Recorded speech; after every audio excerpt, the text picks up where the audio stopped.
At ayun, nandito tayo ngayon sa TRU, no, Toys R Us sa Trinoma, no. Nag-voice over tayo kasi malakas yung music dito, no. Meron silang ongoing sale ngayon na mga toys, lahat iba't ibang klase, hindi lang Funko Pop, pero may Funko Pop din of course. 50%, 20%, 70%. Yan, mga toys yan, ng 500 lang, mga natin tig 1,000, tigo 1, 2. Ang dami namimili, no. Kung meron kang gustong pangregalo sa mga kamag-anak o pamilya mo, kung sino man na mga bata, ito, may mga sales sila rito, no? Yan yung Barbie, no, na 500 na lang ang isa, no, dating 696, no, o 695 ba. Tapos meron din silang buy one take one, no, buy one take one na worth 399 na Barbie. Tapos ayan, yun, no, tira nyo, 400, 250 na lang. Ito, ang ganda, 250 pesos lang yan. Yan, 300, 350 yung Dragon, ay yung dinosaur, saka yung mga bike. Itong bike, malaki to. O, saka to, yung yung action figure ng Brawl Stars ba yan, 400 lang. Ito, ang ganda, gandang pang gift, no. Tarang 250 lang yata yan, na nila si Nail.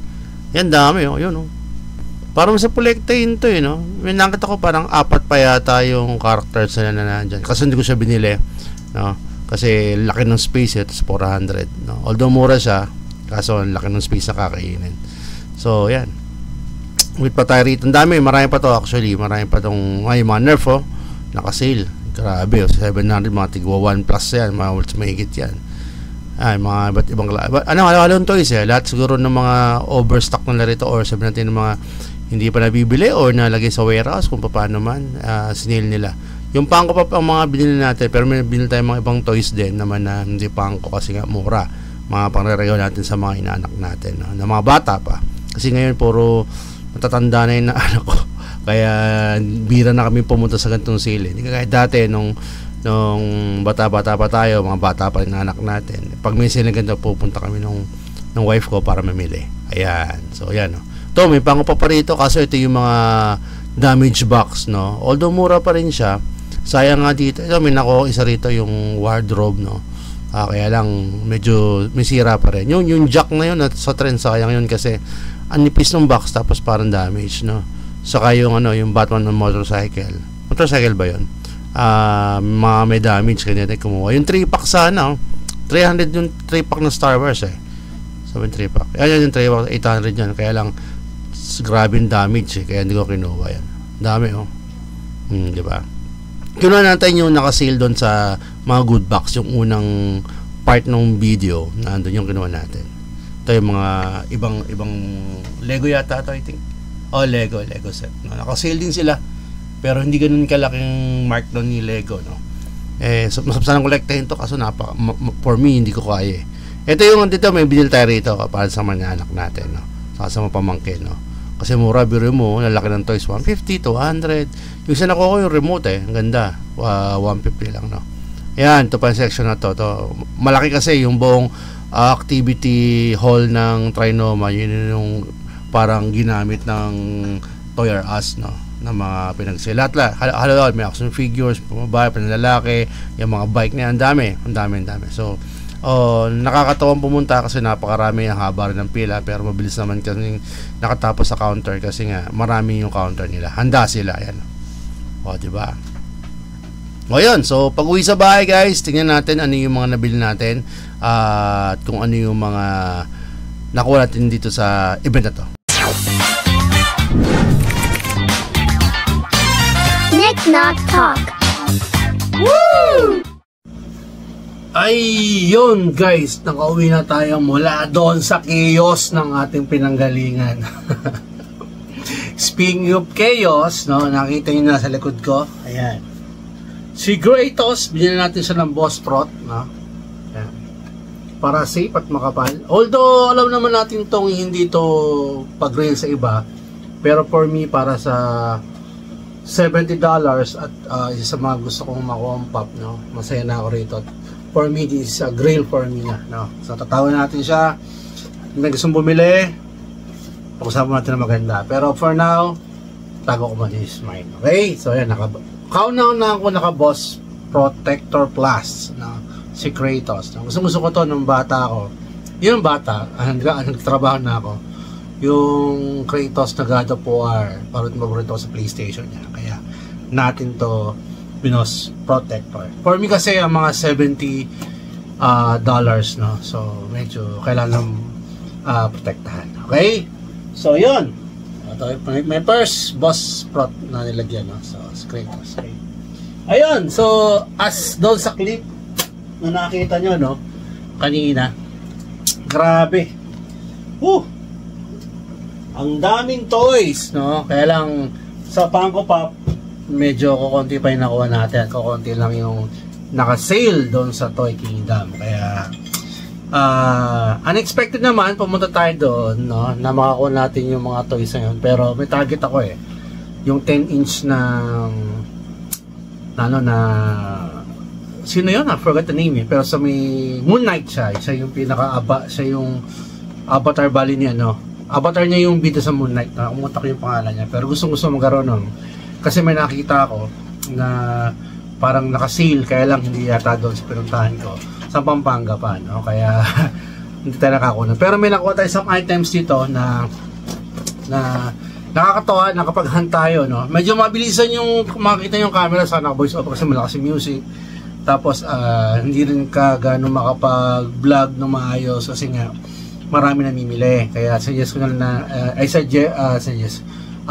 na pag-isipan ko na lang, nadaan na lang, tas binoise over na natin. Okay? So, yun, yung kaninang expedition natin dun sa Trinoma, no? Sa activity hall nila, ang daming tao. Siguro marami namimili ng pamasko. At syempre, nakabili rin tayo. Nakabili ako ng isang laruan na para kay activity, yung parang pirate na nilagyan mo yung espada, tapos pag tinamaan mo, tatalon siya. Gusto niya kasi pumunta ako sa Visual Toys, meron nun.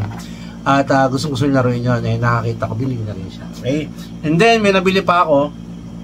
Okay? Bago kong collection, bagong line. Ano yun? Itong toy na to. So, sa inyo, hindi lang Funko pa pang ano natin, ang re-review natin, pati ibang toys. Ito yung sa nakita ko, napakamura kasi guys, sobrang sale nito, no? Saka para sa presyo niya, gantong kalaki, tas gantong kaganda. Remote control to eh. Na pag push mo forward or back, itong baboy gagalaw, tas ano siya, gugulong. So, napakamura, nakuha ko nito.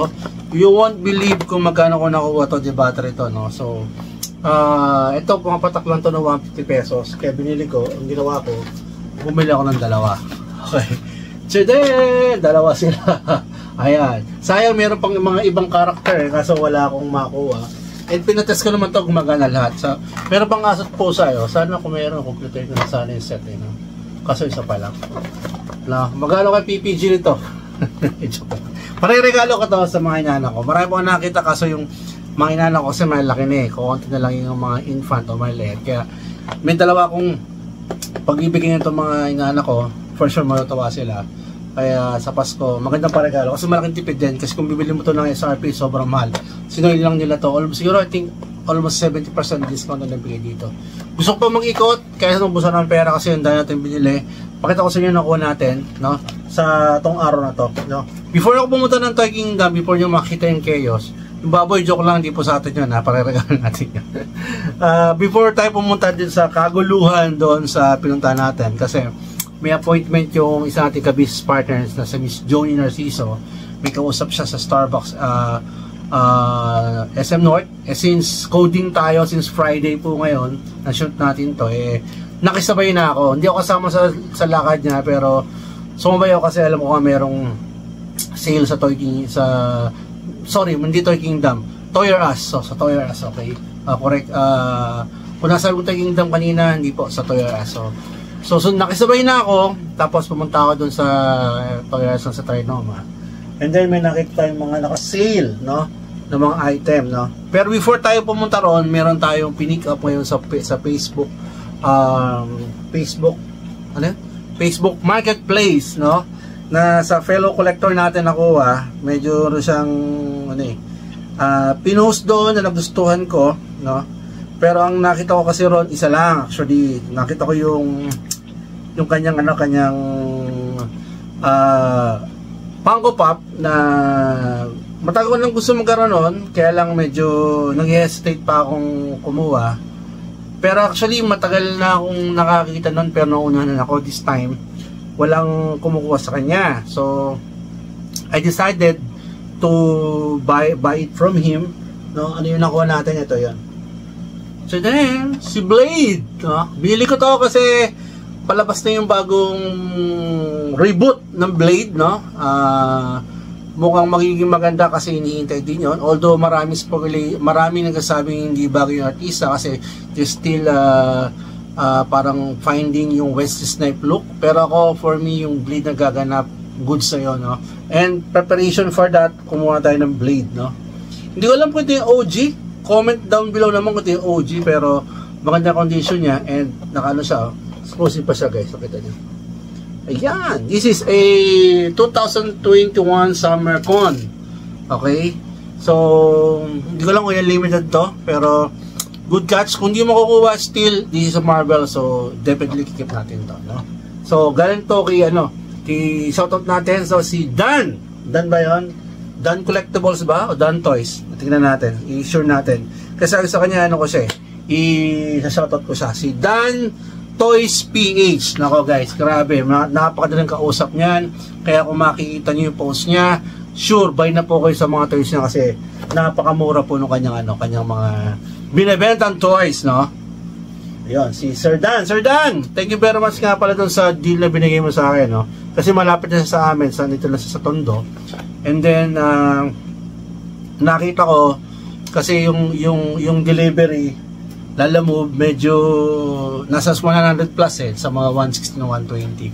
Sabi ko, talo naman kung isa lang ipapadala natin. Although, sulit na tayo doon, no?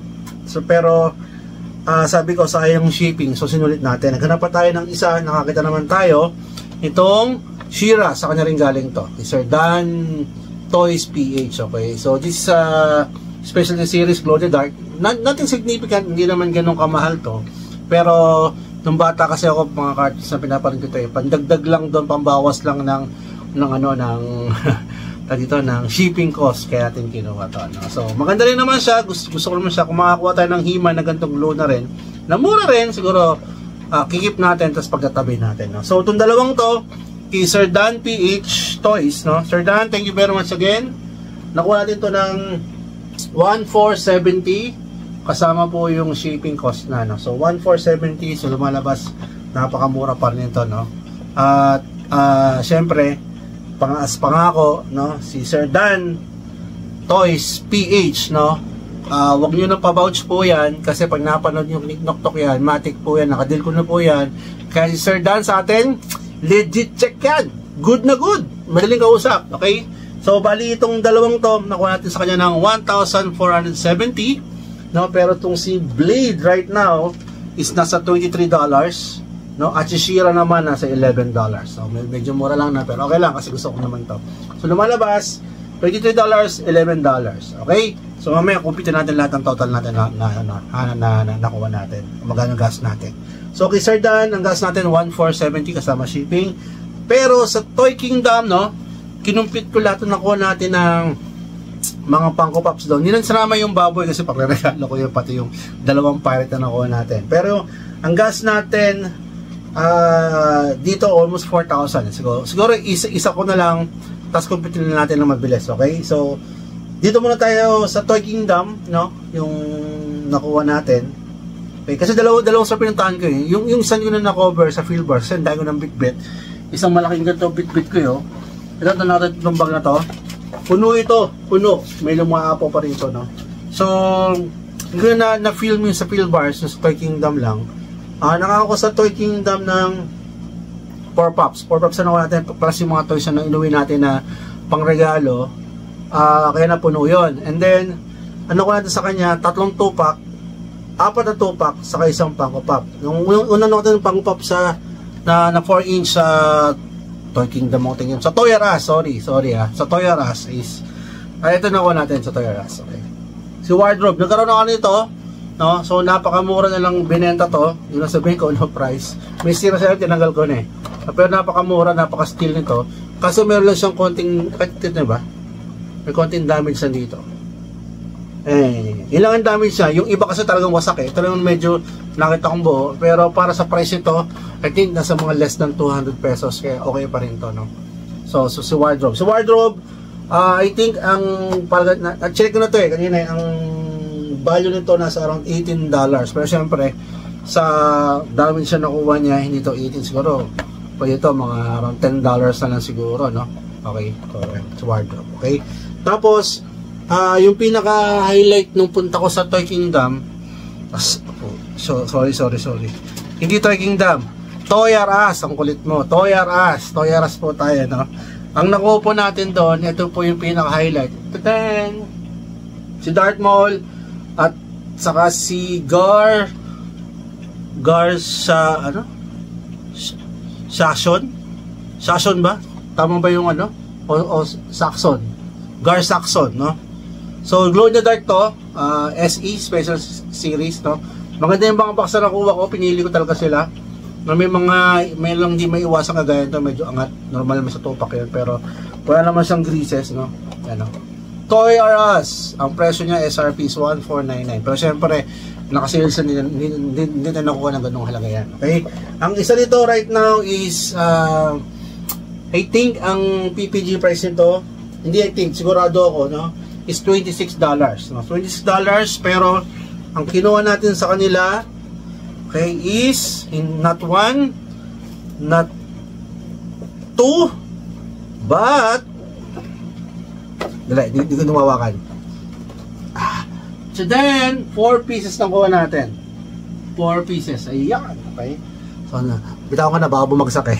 Kasi may-ari na ito. Actually, nabili na to kanina nung nasa Starbucks ako, pinost ko na yung itong tupak na to at nabili na kami 3.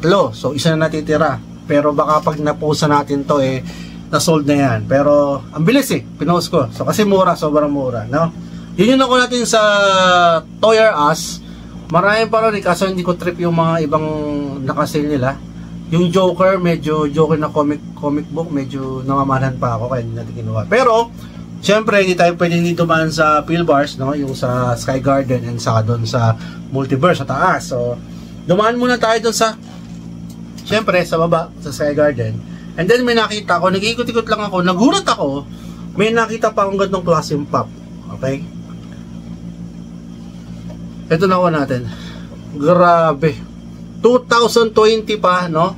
Na pop ng Warcraft na Illidan. Ito yung SE na metallic, no? Hindi naman ganun siya kamahal, pero para sa gantong katandang pop na 13 years na pop, bumbuo pa siya. Sabi nga nung bantay, baka raw restock Hindi, tinignan ko yung lalim, tingnan yung sticker. 2020. Restock ba ganito? Alam ko hindi New Zealand pa Europe pa, pero may konting grease siya, but doesn't matter, okay lang to. Kasi nakuha natin to ng around 900, no? Pero para sa SE, medyo mahal ba? I don't know, pero Warcraft, dati ko nalaro to, baka kung walang bumili, itatago natin to, okay? So si Illidan right now, chinek yung PPG, value niya is $26. So sa 900 pesos, for me, it's a good catch. Kasi napakabihira ako makakita sa mga mga stores, lalo sa Philbars na gantong katandang Funko Pop. Okay? And then, ano tayo makita sa kanila? Doon sa baba, kung makita sa Multiverse, may nakuha tayong 4 na Funko Pop. Grabe. Hindi ko rin na-expect to, pero wala. Buenas tayong araw na to no? So, sinuswerte tayo. Yung una-una nakuha, namili ako. Actually, marami napili Napili ko is around 6. Kaya lang, 4 lang ang kailangan kong kunin, kaya yun na lang kasi kasya ng budget natin. Ito muna kinuha ko, si Cow and Chicken. Okay, Cow and Chicken. So then, bibili natin ng bundle to kasi nakakatawa, no? Magkatabi to, magkapatid na to. Kung sakaling di mo mabenta, okay lang, akin pa rin to kasi ito yung mga carton na kinalakyan natin, no? Si Cow and Chicken, $13 si Chicken at si Cow is $11. Yan po yung presyo nila ngayon. So, nakuha natin sa Philbars Multiverse. Yan. Box, good condition. 600 plus SRP nito. Ito ba? 600 din. So, diba? So, nakuha lang ito ng mura. May sabihin ko magkano. Okay? Kung para sa price nila, $13, $11, $13. Okay pa rin, no? Sulit sila. Kawan chicken by Cartoon Network. Maganda yung box, okay? And then, may nakuha tayo sa kanilang isa pa nakuha natin is si ito, medyo maganda to. Baka i-keep ko to kung walang bibili. So then, Frieza, fourth form ba to? Fourth form ni Frieza, yan o. Dragon Ball Z. Okay, yung tago na pupunta nung nakikita to yung na-champion. Yung box niya medyo okay naman. Hindi may mga maliit na greases. O medyo mayroon may liit, pero hindi naman ganong halata. Tunida ko lang ito 8.5 eh, pero kala ko nung marami malinis pala. Okay, Frieza, ayan. Si Frieza to, mura lang to. Chinek ko na PPG value nito is around $10 lang to. Pero okay lang, muna natin nakuha yan. Pero nung galong kat ako, apat na eh. Meron ako isa nakuha eh, yung swalting sana ng Major League. Kaya lang, pagtingin ko, may nakita ko, grabe, hindi ko expect na merong ganong katandang pa na natitira. Kaya ako totoo to, pero wala, nakita ko eh. Si Chili Willy, no? Ito yung sa cartoon from Woody Woodpecker, isa sa mga cartoon to, si Chili Willy. Tapos ito yung with pancake. Ayan, ang ganda ng pancake, oh. Parang dalawang pop siya. Tangkad ng pancake, oh. Kasi yung favorite niya. Ayan, maganda yung box actually. Tapos nagulat ako nung check ko yung value nito sa PPG kasi kinuha ko to not because mataas yung PPG value na nakita ko, no? Nakuha ko to kasi cute si Chili Willy, tapos may kumakain ng pancake, no? Nung check ko, nagulat ako sa value nito is nasa $30 na. Siguro grabe naman, ba't ganun sinale nila, no? Siguro hindi nila na stock sa warehouse to kasi based dito sa baba niya, sa pinaka niya, 2018. Tama to, 18/08/23. Ano ba yung 23? About 23 yung date, no? Hindi, tama, una year eh, 18 ng August 23. Parang gano'n, no? Yan, no? Tama ba? Parang tama. Diba? Medyo meron siyang ganong ano rito. Hindi kita ba? Parang hindi naman siya tama, pero wala, hindi masyado eh. Hindi masyadong kita. Medyo parang press lang ng konti rito. Pero hindi naman halata. So anyway, ang ganda eh. So, ibenta natin siguro ng medyo mababa. Pero kung walang bibili, okay lang. Maraming salamat kasi isa sa mga favorite cartoons ko to nung lumalaki ako. Sayang, nabenta ko na yung Woody Woodpecker, pero okay lang, no? So, ito, si Chili Willy, $30. Okay, so, yun po yung nakuha natin, no? Medyo marami. Pasensya na, mahaba yung video. Isa-isa natin uli, tapos complete natin. Kasi yung gas natin dito lumalabas, 5,341 kasama lahat na yan, okay? Pero, naging po tayo dito, ang value nila lahat, no? Kung siyempre walang damage, everything is around $200 total of 14,268. So po yun po yung total, no? So para lumalabas, gain po tayo ng 8,927. Grabe, no? So for me, para napakaswerte ngayong araw na to kasi maganda yung ano natin, maganda yung ating haul today, no? So I'm very happy na nakuha natin ito ng yatong araw to na hindi naman planado, pero wala, ganyan siguro talaga, no? Sometimes nakaka-hit ka talaga yung jackpot, no? Pero sometimes minsan natalo ka pa rin, pero still, no, para sa presyo nito na nakuha natin, gumasa ng 5,341 at nanalo tayo ng 8,972. Again, 5,341 ang ating item cost, no, nung nabili natin, and item value natin is lumalabas is 14,268, no. So gain tayo ng ulit 8,927. Oh, di ba? So yan masarap ng isang panagahan ka, no. So yun lang muna guys. So medyo mahaba pa, no. Kung makakabalik ako doon sa Toys R Us kung meron pa sila mga sale, or kung may nalabas pa sila, sana maglabas sila muna ng 10-inch, no, yung ano, sino yun, yung pinaka parang ano, yung may bungong ganun. Nakalimutan ko yung pangalan niya. Sana para makakuha tayo nun. Okay? So, yun lang po muna guys. Maraming salamat. At pag nagugustuhan nyo po yung ating ginagawa, please click the subscribe button and yung notification bell na rin para po sa mga next video na ilalabas natin is ma-notify po kayo. Okay? Maraming salamat guys. Keep it safe and always happy hunting. Bye guys! Saya! Nick Knock Talk. Woo!